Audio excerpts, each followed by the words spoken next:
The champagne cork popped with a sound that echoed like a gunshot in the crowded bar, signaling the end of a 10-year marriage. Derek Caldwell raised his glass, grinning at the woman sitting on his lap, believing he had just pulled off the heist of the century. He had hidden the assets, secured the house, and left his ex-wife Serena with nothing but a beat-up sedan and her maiden name. He thought silence was submission. He thought her trembling hands were fear. He was wrong. Derek didn't know that the man walking into the courtroom the next morning wasn't just a spectator. He was the one man who owned the very ground Derek stood on. And he was Serena's father. The fluorescent lights of the family court hallway hummed with a sickly electric buzz, a sound that seemed to vibrate against Serena's temples. She sat on the hard wooden bench, her hands folded tightly in her lap, her knuckles white. She wore a simple grey cardigan that had seen better days, and a skirt that she had bought at a thrift store 3 years ago. To anyone passing by, she looked exactly like what her husband Derek Caldwell said she was: plain forgettable and defeated. Inside the courtroom, Derek was adjusting his silk tie. It was a deep crimson, a power tie, as he called it. He checked his reflection in the glass partition, smoothing back his perfectly gelled hair. He looked like a man who had already won. Beside him sat his lawyer, Greg Harrison, a shark in a 3-piece suit who charged $600 an hour to destroy lives. "She's going to sign," Greg whispered, leaning in close to Derek. "She doesn't have the stomach for a fight, Derek. We crushed her on the alimony motion last month. She's out of money. She can't even afford a paralegal, let alone a countersuit." Derek smirked, glancing over his shoulder at the empty seat where Serena would soon sit. "I know she will. Serena has never fought for anything in her life. That's why I married her, and that's why I'm divorcing her. She's a doormat, Greg. A convenient, quiet doormat." Derek felt a surge of adrenaline. It wasn't just about leaving Serena. It was about keeping everything. Over the last 10 years, Derek's construction firm, Caldwell & Co., had skyrocketed in value. He had landed massive government contracts, renovated the city skyline, and amassed a fortune that he had cleverly funneled into offshore accounts and shell companies under his mother's name. On paper, Derek Caldwell was a man of modest means, struggling to keep his business afloat. In reality, he was a multimillionaire. And Serena. She knew nothing, or so he thought. The heavy oak doors creaked open, and Serena walked in. She looked smaller than usual. She didn't look at Derek. She didn't look at the judge. She walked straight to the defendant's table and sat down alone. There was no lawyer beside her. "All rise," the bailiff bellowed. Judge Henderson, a tired-looking man with thick spectacles, shuffled onto the bench. He looked over the paperwork with a sigh that suggested he wanted to be anywhere else but here. "Case number 49201, Caldwell versus Caldwell," the judge muttered. "I understand we have a settlement agreement on the table." Greg Harrison stood up, buttoning his jacket with a flourish. "Yes, Your Honor. Mr. Caldwell, out of the goodness of his heart, has agreed to a one-time lump sum payment of $20,000 to Ms. Jenkins, formerly Mrs. Caldwell. In exchange, she waives all rights to spousal support, the marital home at 42 Oak Ridge Drive, and any interest in Caldwell & Co." The judge peered over his glasses at Serena. "Ms. Jenkins, do you understand what you are agreeing to? You are essentially walking away with very little from a 10-year marriage." The courtroom went silent. Derek held his breath, his eyes fixed on the back of Serena's head. "Say yes." He willed her. Just say yes and disappear. Serena stood up slowly. Her voice was soft, barely a whisper. I understand, Your Honor. I just want it to be over. Derek exhaled a sound that was almost a laugh. Greg nudged him under the table. Very well, the judge said, stamping a document. If the parties are in agreement, I will sign the decree. The divorce is final, pending the filing of the formal judgment tomorrow morning at 9:00 a.m. Thank you, Your Honor. Greg beamed. As the gavel came down with a dull thud, Derek felt a weight lift off his chest that he hadn't realized he was carrying. He had done it. He had cheated the system, cheated his wife, and walked away with the kingdom. Serena gathered her purse, a frayed canvas bag, and turned to leave. For a brief second, her eyes met Derek's. He expected to see tears. He expected to see misery. But for a fleeting moment, he saw something else. A strange, cold clarity. It wasn't anger. It was the look of someone watching a car crash from a safe distance. Good luck, Derek, she said softly. You'll need it more than me, sweetie. Derek sneered loud enough for his lawyer to hear. Don't spend that 20 grand all in one place. Serena didn't respond. She simply pushed open the heavy doors and walked out into the cold November rain. Derek turned to Greg and high-fived him. Drinks on me. The expensive stuff. You're a free man, Derek. Greg laughed. And a rich one. But as they packed up their briefcases, neither of them noticed the man sitting in the very back row of the gallery. He was an older gentleman, wearing a trench coat and a fedora that shadowed his eyes. He had been taking notes in a small leather-bound book. He hadn't said a word. As Derek strutted out, the old man pulled out a sleek black smartphone and dialed a number. It's done, the man said, his voice gravelly and authoritative. He took the bait. Initiate Phase 2. The celebration was in full swing at the Obsidian, the city's most exclusive rooftop lounge. The bass of the music thumped through the floorboards, vibrating against the soles of Derek's Italian leather shoes. He was 3 scotches in, and the city lights below looked like diamonds, scattered just for him. To freedom, Jessica shouted, raising a flute of Cristal champagne. Jessica was everything Serena wasn't. Loud, demanding, and draped in designer labels that Derek had paid for using the company credit card expenses he had categorized as client entertainment. She tossed her blonde hair back and laughed, clinging to Derek's arm. To freedom, Derek echoed, clinking his glass against hers. And to Greg the magician who made it happen.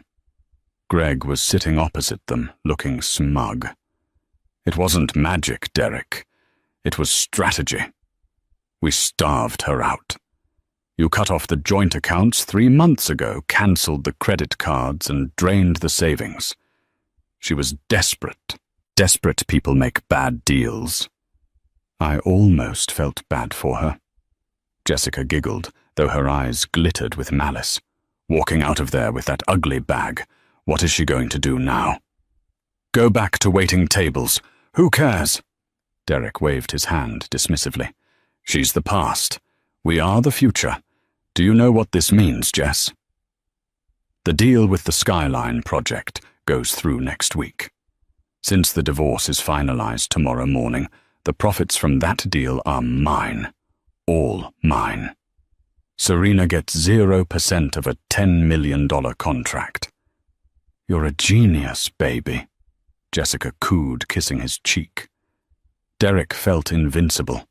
He pulled out his phone to check his bank balance, just to admire the numbers. He navigated to his secret Cayman Islands account app, the one he accessed through a VPN. He frowned. The screen was loading slower than usual. Bad signal? Greg asked, noticing Derek's expression. Yeah, must be, Derek muttered. The little spinning wheel on the screen kept turning. Finally it popped up with a message. System maintenance. Try again later. Weird, Derek said, sliding the phone back into his pocket. Anyway, it doesn't matter. Tomorrow morning I go in, sign the final decree papers, and it's officially over. Then we close on the new penthouse. I can't wait to redecorate, Jessica said. That old house of yours smelled like mediocrity. As the night wore on, the alcohol flowed and Derek's volume increased. He started telling stories to the table, boasting about how he had hidden the assets. See, the trick is the vintage car collection. Derek slurred slightly, leaning in, as if sharing a state secret. I bought 6 vintage Porsches, but on paper I sold them to a private collector for a loss. The collector is just an LLC I own in Delaware. Serena's lawyer, well, she didn't have one, but even if she did, they never would have found it. A waiter approached the table to refill their water glasses. He was a young man with sharp features, and he lingered a moment too long near Derek. "Can I get you gentlemen anything else?" the waiter asked, his eyes locking onto Derek's for a split second. "Just another round of the good stuff," Derek commanded, not even looking up. As the waiter walked away, Derek felt a sudden, inexplicable chill. It was the same feeling he had when he nearly missed a step on a staircase, a phantom drop in his stomach. He shook it off. He was just drunk. He was paranoid. "I need to use the head," Derek announced, standing up a bit unsteadily. He navigated through the crowded bar to the restroom. It was empty, lined with black marble and gold fixtures. He splashed cold water on his face, staring at himself in the mirror. "You won," he told himself. "You beat the system." His phone buzzed in his pocket. It was a text message. He dried his hands and pulled it out. The number was blocked. The message was short. "Enjoy the champagne, Mr. Caldwell. It's the last thing you'll ever own." Derek stared at the screen, his brow furrowing. "Wrong number," he muttered, thumbing the delete button. But his finger hovered. A sense of unease began to creep up his spine. He walked back out to the table, but the mood had shifted. Greg was on his phone, looking pale. Jessica was scrolling through Instagram, looking bored. "What's wrong?" Derek asked, sitting down. Greg looked up, his eyes wide. "Derek, have you checked the news?" "I'm celebrating, Greg. Why would I check the news? Check the business section. The Daily Chronicle just dropped a late-night exclusive online." Derek pulled out his phone again, his heart starting to hammer against his ribs. He navigated to the news site. The headline was in bold black letters at the top of the screen. "Fraud in the Foundation is Caldwell & Co. Built on a lie."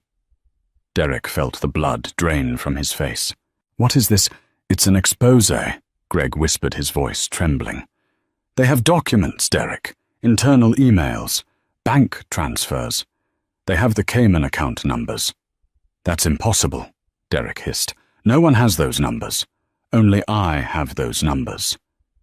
"Read the byline," Greg said, pointing at the screen. Derek squinted at the small text under the headline. "Investigative report by Alexander Sterling." "Who the hell is Alexander Sterling?" Derek demanded. "I don't know," Greg said, sweating now. "But look at the bottom of the article. It says, 'Sources provided by the Office of the Special Auditor.'" "I don't have a special auditor," Derek shouted, drawing stares from nearby tables. "You do now," a deep voice said from behind him. Derek spun around in his chair.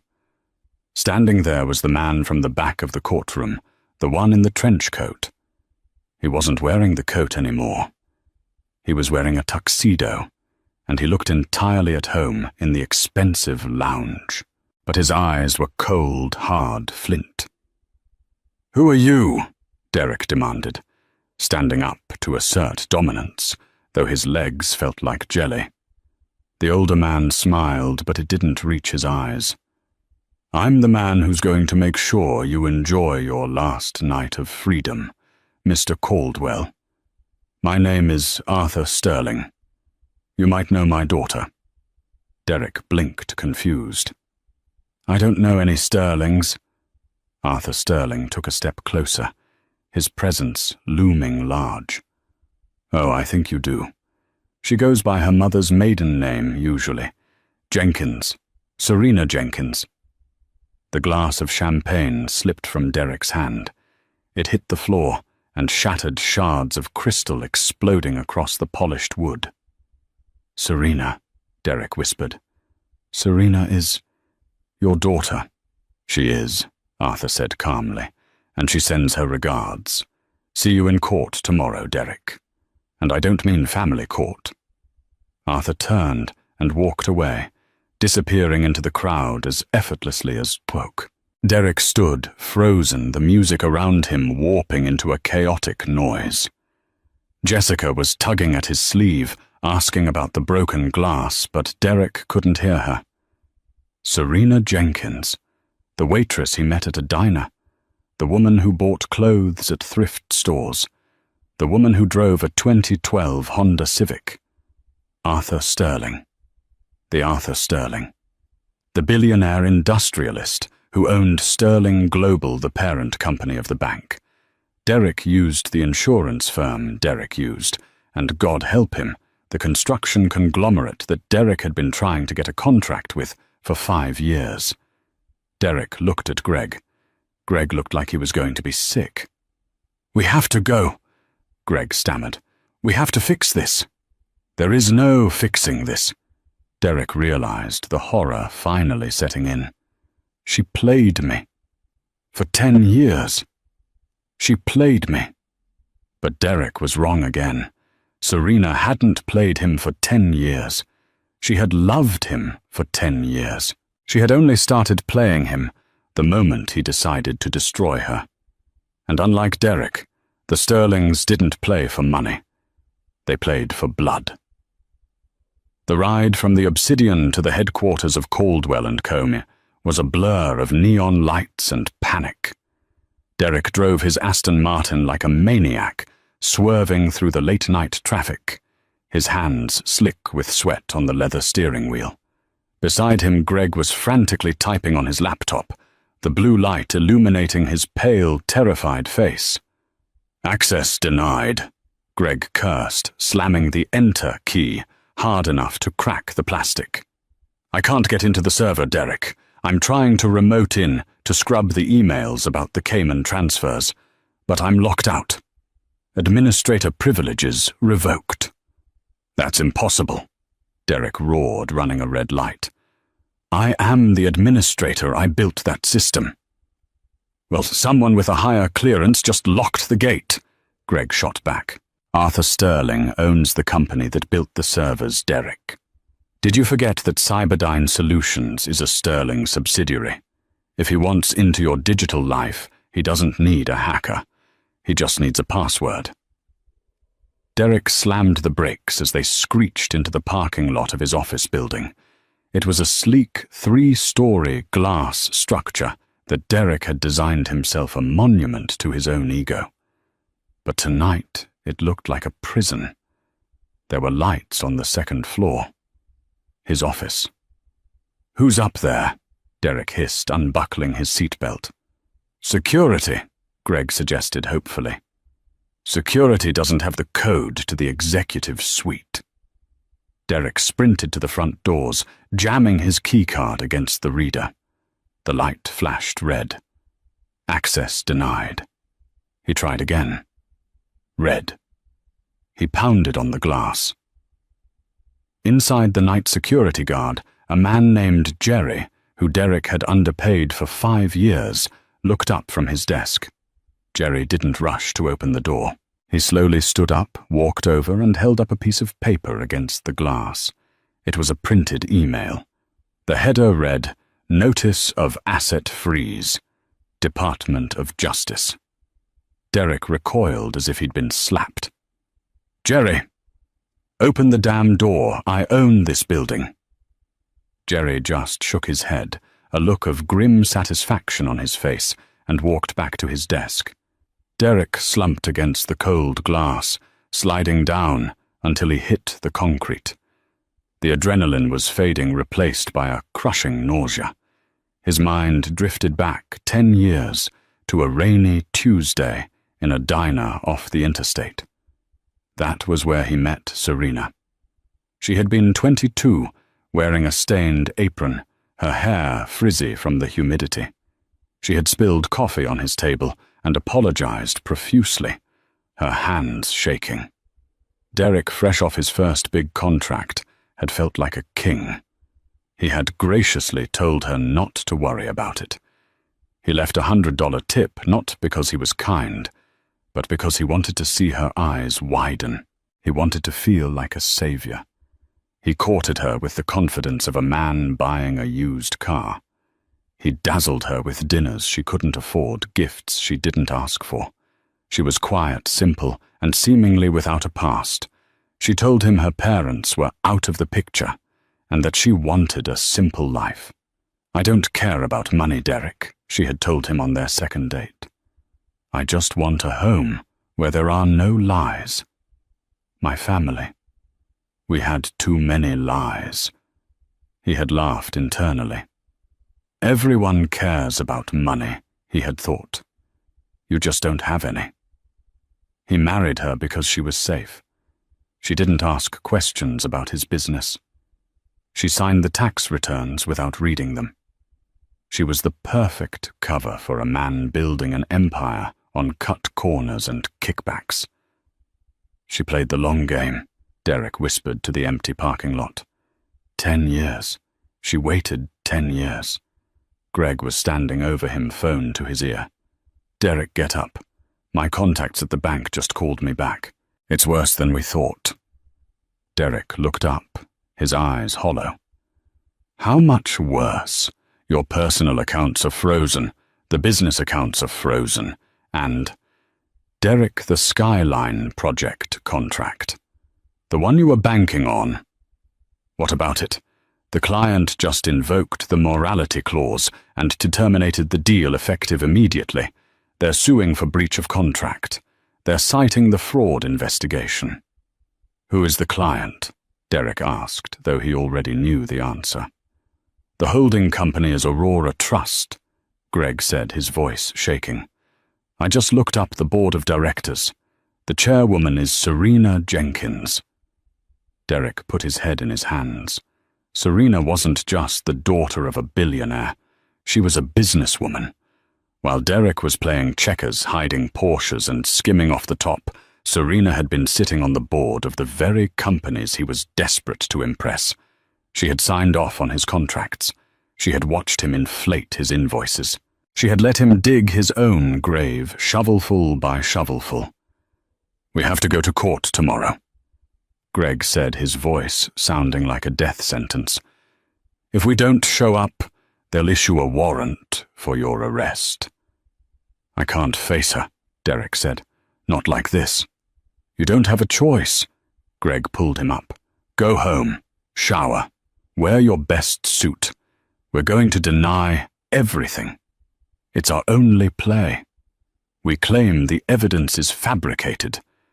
We claim it's a vindictive father trying to ruin you." It was a weak plan. It was a desperate plan. But as the first light of dawn began to bleed into the sky, it was the only plan they had. The atmosphere in the courtroom the next morning was radically different. The day before, it had been a mundane administrative procedure, a bored judge, a quiet wife, an arrogant husband. Today the air was thick enough to choke on. The gallery was full. Not with press, Arthur Sterling was too powerful to let the paparazzi into a family court, but with suits. Serious men and women in dark blue and charcoal grey, tapping on tablets, whispering in hushed tones.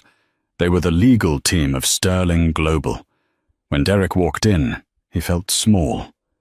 He was wearing his expensive suit, but it felt like a costume. Greg walked beside him, but the shark-like confidence was gone. Greg looked like a fish that had just realized it was in a tank with piranhas. "All rise." Judge Henderson entered, but even he looked different. He sat straighter. He checked his robe. He looked nervous. "Case number 49201, Caldwell versus Caldwell," the judge announced. "We are here for the entry of the final judgment." "Actually, Your Honor," a voice boomed from the back. "We are not." The doors swung open. Serena walked in. Derek's breath hitched. The woman he had divorced yesterday, the woman in the thrift store cardigan, was gone. In her place was a woman who radiated power. She wore a cream-colored power suit that cost more than Derek's car. Her hair was sleek, sharp, and professional. She wore no jewelry except for a simple diamond pin on her lapel, the crest of the Sterling family. Flanking her were two men. On her left was her father, Arthur Sterling, looking like a titan of industry. On her right was a man Derek recognized from the covers of legal magazines, Julian Croft. The smiling cobra, the most expensive, ruthless litigator on the East Coast. They walked to the plaintiff's table. Serena didn't even look at Derek. She sat down, opened a leather folio, and uncapped a fountain pen. "Mr. Croft," Judge Henderson nodded respectfully. "I see you have filed an emergency motion to intervene." "I have, Your Honor," Julian Croft said, his voice smooth as velvet. "And a motion to vacate the settlement agreement signed yesterday on the grounds of gross fraud, perjury, and RICO violations." "Objection," Greg squeaked, standing up. This is ambush. We have a signed agreement, Ms. Jenkins agreed to the $20,000. Julian Croft turned slowly to face Greg. He smiled. It was a terrifying sight. "Ms. Jenkins agreed to a settlement based on the financial disclosures provided by your client, Mr. Harrison," Croft said. "Those disclosures stated that Mr. Caldwell's total assets were valued at $300,000. However," Croft lifted a stack of documents 3 inches thick and dropped them on the table. The thud echoed through the room. "We have uncovered evidence that Mr. Caldwell's actual net worth is in excess of $14 million. Assets he concealed through a network of shell companies in Delaware, the Cayman Islands, and wait for it, a crypto wallet registered in his mistress's name." A gasp went through the gallery. Derek froze. He hadn't told Greg about the crypto. Greg turned to Derek, his face turning purple. "You put it in Jessica's name, you idiot." "I didn't think they'd find it," Derek hissed. "Mr. Caldwell," the judge said, his voice dropping an octave. "Is this true? Did you sign a sworn affidavit of financial assets yesterday, knowing it was false?" Derek stood up, his legs shaking. "Your Honor, it's a misunderstanding. These are complex business structures. My wife, Serena, she wouldn't understand the nuances of construction finance." Serena stood up. She didn't yell. She didn't cry. She simply turned to the judge. "Your Honor," Serena said, her voice clear and commanding. "I have a master's in international finance from Wharton. I understand the nuances perfectly." Derek's jaw dropped. "Wharton, you told me you went to community college." "I told you I took classes," Serena corrected him coldly, finally looking him in the eye. "I never said where. You never asked. You were too busy talking about yourself." She stepped out from behind the table. "For 10 years I tried to be the wife you needed. I hid who I was, because I wanted to be sure you loved me, not my father's checkbook. And when I realized you were stealing not just from the company, but from us, I gave you a chance, yesterday. I gave you one last chance to be honest. If you had told the truth about the assets, if you had offered a fair split, I would have let you go. I would have walked away.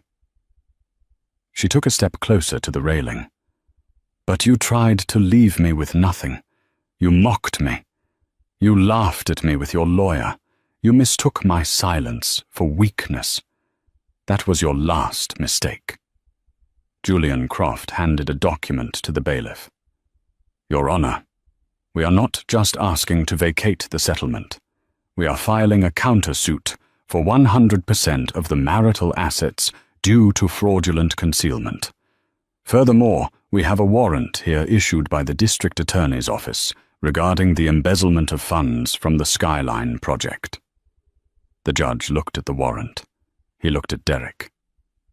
Mr. Caldwell, the judge said, I am freezing all assets immediately, and I believe there are officers at the back of the courtroom waiting to speak with you. Derek spun around. 2 uniformed officers were standing by the doors, handcuffs visible on their belts. No, Derek stammered. Greg, do something. Greg Harrison began packing his briefcase with incredible speed. I can't represent you in a criminal case, Derek. That's outside my retainer. You're on your own. You coward, Derek screamed. Mr. Caldwell, sit down, the judge bellowed. No. Derek shouted, his composure shattering. He pointed a shaking finger at Serena. You tricked me. You entrapped me. This is illegal. You can't do this. Arthur Sterling stood up then. He didn't shout. He just placed a hand on Serena's shoulder. We aren't doing anything, Derek, Arthur said. You did this to yourself. We're just turning on the lights. Serena looked at Derek one last time. There was no love left in her eyes. Only pity. Goodbye, Derek, she said. As the officers moved in to take Derek into custody, the reality of his situation crashed down on him. He wasn't going to the penthouse. He wasn't going to the club. He was going to a holding cell. But the worst part wasn't the jail time. It wasn't the loss of the money. It was the realization that he had been living with a queen for 10 years, treating her like a servant, and he had been too blind to see the crown until she used it to crush him. As the handcuffs clicked around his wrists, Derek looked at the gallery. Jessica was there. She had snuck in at the back. As their eyes met, she didn't look sympathetic.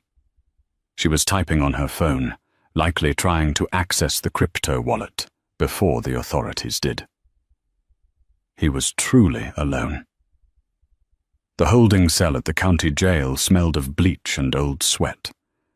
Derek sat on the metal cot, his expensive suit wrinkled and stripped of his tie and shoelaces. He had been staring at the concrete wall for 4 hours. This is a mistake, he kept muttering. Just a scare tactic. Arthur Sterling is flexing his muscles. I'll be out by dinner. When the guard finally banged on the bars, Derek jumped. Caldwell, you get 1 phone call. Make it count. Derek scrambled to the wall-mounted phone. His hands shook as he dialed Jessica's number. She was his partner.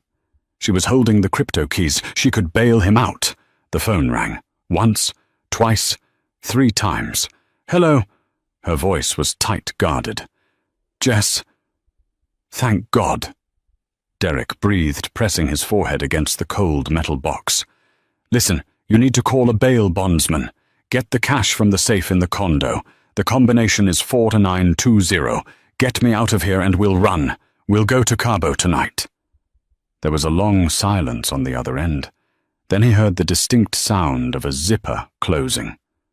I can't do that, Derek, she said. What do you mean you can't? Just open the safe. The safe is empty, Derek. I took the cash an hour ago. Derek blinked. Okay, that's fine. You have the money. Just come get me. I'm not coming, Jessica said, her voice turning icy. I'm at the district attorney's office. Derek felt the blood drain from his face. Why are you at the DA's office? Because they offered me immunity, Jessica replied smoothly. They know about the Cayman accounts, Derek. They know about the money laundering through the shell companies. They told me I could either be your co-conspirator and do 15 years, or I could be a witness and walk away with probation. You traitor! Derek screamed into the receiver. I bought you everything, that penthouse, the car, the jewelry, and they're seizing all of it, Jessica snapped. You're broke, Derek. You're toxic. And honestly, you were never that smart. Serena played you for a fool, and I'm not going down with a sinking ship. I just handed over the ledger you kept in the bedside drawer. Good luck, honey. The line went dead. Derek dropped the receiver, letting it dangle by its metal cord. He slid down the wall, hitting the floor with a thud. An hour later, the heavy door buzzed open again. But it wasn't a high-priced lawyer who walked in. It was a disheveled man in a cheap, ill-fitting brown suit, carrying a battered briefcase. He looked exhausted. Derek Caldwell. The man sighed, sitting on the metal stool opposite the cell. I'm Leonard Smalls. I'm your court-appointed public defender. I don't need a public defender, Derek spat, scrambling up. I have a lawyer, Greg Harrison. Leonard chuckled humorlessly, opening a file. Greg Harrison. Yeah, he's currently in an interrogation room 3 doors down. He's trying to cut a deal to keep his law license. He claims he had no knowledge of your illegal activities and that you duped him. He's throwing you under the bus, Mr. Caldwell. Everyone is. Derek stared at Leonard, his mouth agape. Sir, I have no one. You have me, Leonard said, pulling out a notepad. And considering the stack of evidence the Sterlings just dropped on the prosecutor's desk, emails, bank transfers, wiretaps, you better start listening to me. They aren't just going for fraud. They're adding embezzlement, tax evasion, and conspiracy. You're looking at 20 years minimum. 20 years, Derek whispered. Unless... Leonard leaned in. You plead guilty today. If you plead out, save the state the cost of a trial, maybe we can get it down to 10. I want a trial, Derek said, his pride flaring up one last time, a desperate ember in the ashes. Serena won't testify. She's too soft. She won't want the publicity. If I fight, she'll crack. Leonard looked at him with pity. You really don't know your wife at all, do you? 6 months later, the courtroom was packed. This wasn't family court anymore. This was the federal district court. The cameras were lined up outside, and the gallery was filled with reporters, former business associates, and curious onlookers hungry for the fall of the construction con man. Derek sat at the defense table. He had lost 30 pounds. His hair was thinning, and his skin was sallow from months of prison food and sleepless nights. He wore a suit Leonard had found for him. It was a size too big. Prosecutor Halloway, a sharp woman with a reputation for destroying white-collar criminals, stood up. The people called Serena Sterling to the stand. A murmur went through the crowd as Serena entered.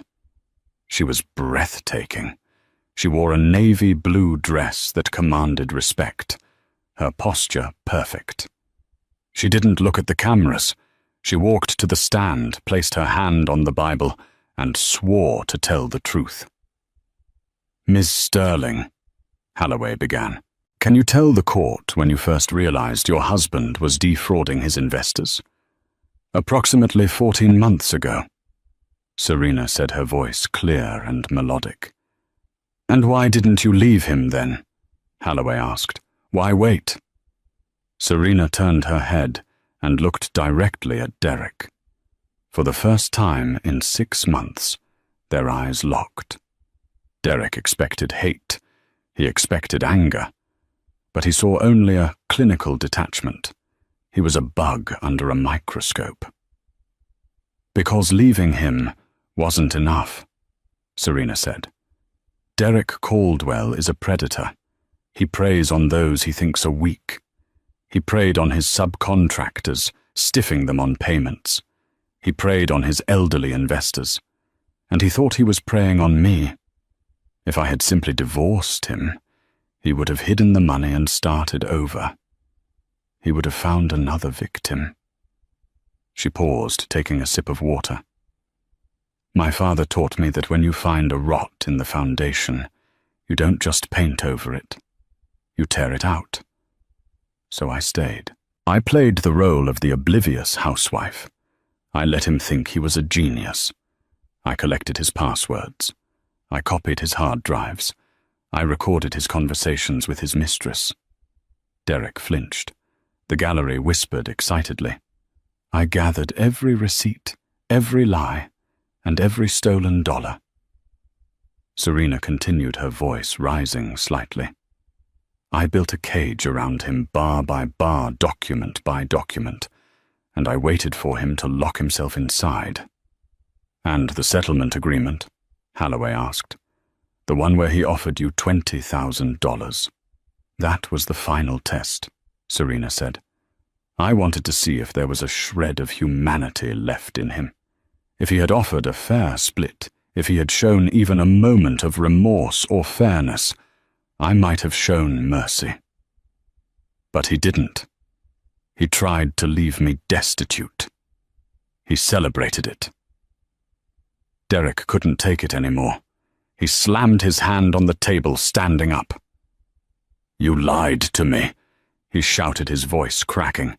You lied about who you were. You're the fraud. You pretended to be poor. Sit down, Mr. Caldwell, Judge Thompson barked. Serena didn't flinch. She just tilted her head. I never said I was poor, Derek. I said I wanted a simple life. You assumed I was poor because you judge people's value by the clothes they wear. You never saw me. You only saw what you could take from me. Derek was pulled back into his chair by Leonard. He slumped forward, defeated. The truth rang in the air like a bell. He had dug his own grave with the shovel of his own arrogance. The trial lasted 3 weeks. Jessica testified against him, painting him as the mastermind, and herself as a manipulated victim, a performance that earned her probation and earned Derek pure hatred from the jury. Greg Harrison testified, claiming incompetence, which ruined his career, but saved him from jail time. In the end, it took the jury less than 2 hours to deliberate. Guilty on all counts. As the verdict was read, Derek looked back at the gallery one last time. He was looking for Serena. He didn't know what he wanted. Forgiveness. Acknowledgement. But she was already gone. She had left the moment the jury went into deliberation. She didn't stay for the victory lap. She didn't need to see him in handcuffs again. She had already moved on. Outside the courthouse, the reporters swarmed. Serena stood on the steps, flanked by her father and Julian Croft. The wind caught her hair, making her look like a warrior. Ms. Sterling. Ms. Sterling. How do you feel? A reporter shouted. Do you feel like justice was served? Serena stepped up to the microphone. She looked into the cameras, knowing that somewhere in a holding cell with a TV, Derek was watching. Justice isn't a feeling, she said. It's a balance sheet. Today the debt was paid. She turned and walked down the steps toward the waiting black SUV. A young woman, a waitress from a local cafe, who had been following the trial, called out from the crowd. Serena. What are you going to do now? Serena stopped. She smiled, a genuine warm smile that transformed her face. I'm going to run my company, she said, and I'm going to make sure that people like Derek Caldwell never win again. She got into the car. As the door closed, blocking out the noise of the world, Arthur Sterling patted her hand. You did good, kid, he said. Are you okay? Serena looked out the window at the city skyline, a skyline her family had helped build, and one that Derek had tried to steal. I'm better than okay, Dad, she said. I'm free. 5 years later. The heavy iron doors of the Federal Correctional Institution in Danbury shut with a clang that vibrated in Derek Caldwell's teeth. It was a sound he had heard every day for 1,825 days. Derek was no longer the man who wore Italian silk suits and drank Cristal on rooftops, the man who pushed a mop bucket down the linoleum hallway of C Block was gaunt, graying, and wore a faded beige jumpsuit with the number 89402 stenciled on the breast pocket. The arrogance that had once fueled his stride was gone, replaced by a permanent stoop, the posture of a man who spent his days looking at the floor to avoid eye contact with the wrong people. Caldwell. Move it, a guard shouted from the checkpoint. Yes, sir, Derek mumbled, picking up his pace. He wasn't Derek Caldwell, CEO, anymore. Here he was, just the suit. That was the nickname the other inmates had given him, a mocking reminder of the white-collar criminal who had walked in thinking he was better than the drug dealers and thieves, only to realize that in prison, a fraudster is the lowest rung on the ladder. At least the thieves had courage. Derek had only had lies. It was recreation hour, the one time a day Derek could feel semblance of humanity. He shuffled into the common room, a bleak space with bolted-down tables and a flickering television mounted high on the wall, caged in steel mesh. Usually the TV was tuned to sports or mindless game shows. But today the room was quiet. A group of inmates were gathered around the screen watching the news. Hey, suit! A large man named Miller grunted, pointing a tattooed finger at the screen.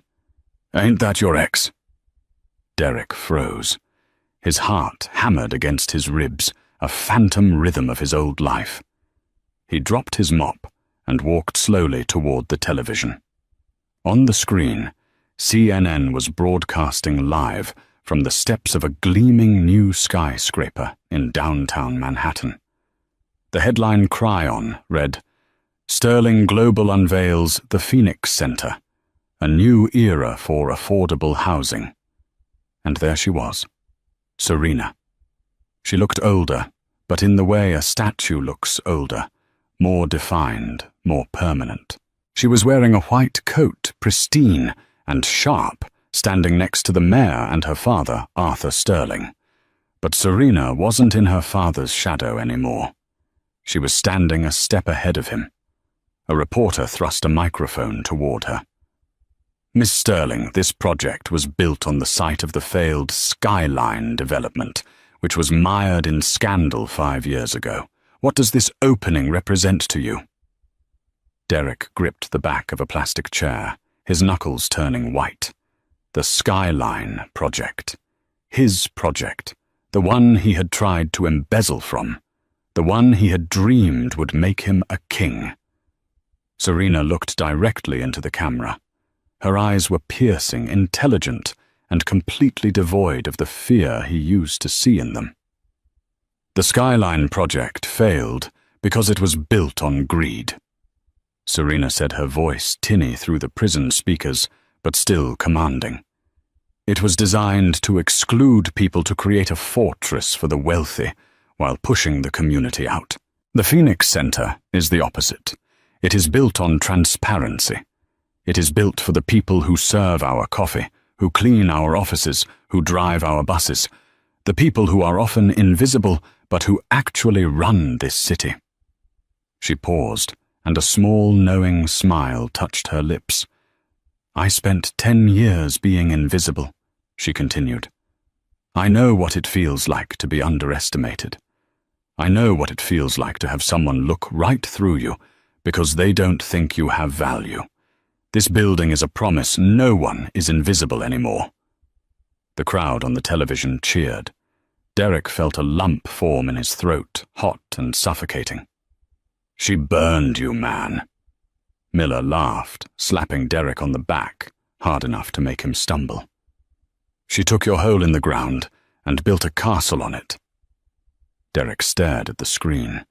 He remembered the nights he had come home late, drunk, and smelling of another woman's perfume, and ignored Serena as she sat on the couch reading a book. He remembered how he had laughed at her when she suggested he pay his workers more. He remembered calling her a doormat. He realized now with a clarity that cut like a knife that she hadn't been a doormat. She had been a trap door, and he had walked right over her until he fell through. Meanwhile, in Manhattan, the applause died down as Serena stepped off the podium. The air was crisp, smelling of autumn leaves and expensive to catering.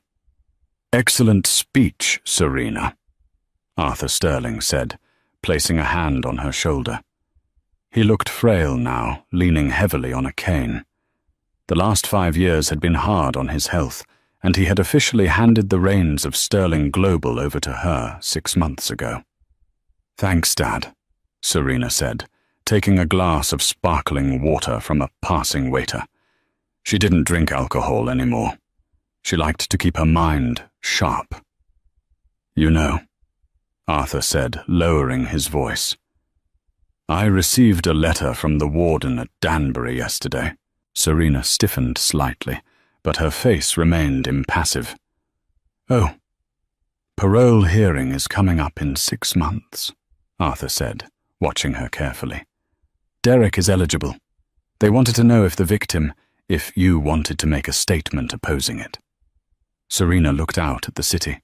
She saw the reflection of the clouds in the glass of the new building. She thought about the anger that had fueled her for so long, the white-hot rage that had driven her to gather evidence to wear a wire to destroy the man she had once thought she loved. But as she searched her heart now, she didn't find anger. She found nothing. The space Derek had occupied in her mind was empty. It had been filled with new things: business deals, charity work, late nights playing chess with her father, and a new relationship with a man who was a pediatric surgeon, a man who asked her how her day was, and actually listened to the answer. "No," Serena said softly. Arthur raised an eyebrow. "No. You don't want to block it." "Let him out," Serena said, turning to her father with a calm smile. "Keeping him in prison gives him importance. It makes him a martyr in his own mind. If he stays in there, he can tell himself he's a dangerous man that the Sterlings are afraid of." She took a sip of her water. "Let him out. Let him walk these streets. Let him see my name on the buildings. Let him try to get a job with a felony record and no references. Let him realize that he isn't a villain in my story anymore. He's just a footnote."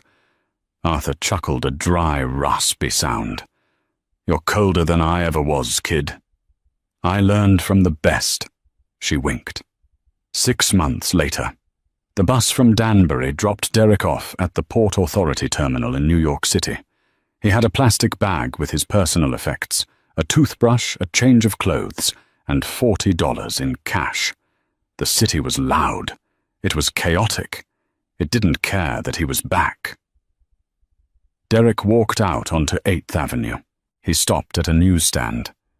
He saw a magazine on the rack, Forbes. On the cover was Serena. She was sitting at a chessboard, looking regal and formidable. The headline read, "The Queen's Gambit: How Serena Sterling Checkmated the Old Boys Club and Doubled Sterling Global's Profits." Derek stared at the image. He reached out a trembling hand to touch the glossy paper, but then he saw his own reflection in the newsstand window. He looked old. He looked taut. He looked like exactly what he was, a loser. "Hey, buddy, you buying that, or just staring?" the vendor barked. Derek pulled his hand back as if he had been burned. "Just Just looking." He turned away and began to walk down the street. He didn't know where he was going. He had no home. He had no friends. Jessica had moved to Europe years ago and changed her name. Greg Harrison was managing a Cinnabon in New Jersey.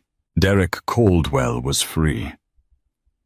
But as he merged into the faceless crowd of the city he once thought he owned, he realized the ultimate punishment wasn't the cage. It was the irrelevance. He passed a construction site. Men were shouting, cranes were lifting steel beams. A young foreman was barking orders, looking arrogant, looking hungry. For a second, Derek wanted to stop him. He wanted to grab the young man by the shoulders and shake him. He wanted to say, "Don't do it. Don't think you're smarter than everyone else. Don't underestimate the quiet ones." But he didn't. He kept walking, head down, disappearing into the grey mist of the city, while high above him in a penthouse office that touched the clouds, Serena Sterling made her next move on the board, playing a game he never even realized he was losing until the very end. Wow. Talk about a fall from grace. Derek thought he was the king of the world, playing checkers, while Serena was mastering 4D chess. It just goes to show that you should never mistake someone's silence for ignorance or their kindness for weakness. The most dangerous person in the room is often the one who listens the most and speaks the least. Serena didn't just win the divorce. She reclaimed her entire identity and built an empire on the very ground Derek tried to steal. What did you think of Serena's revenge? Did Derek deserve to rot in prison, or was his life of total irrelevance a better punishment? Let me know in the comments below. If you enjoyed this story of hidden identities and ultimate karmic justice, please smash that like button. Share this video with your friends, and don't forget to subscribe and hit the notification bell so you never miss a story. Thanks for watching. Thanks for watching.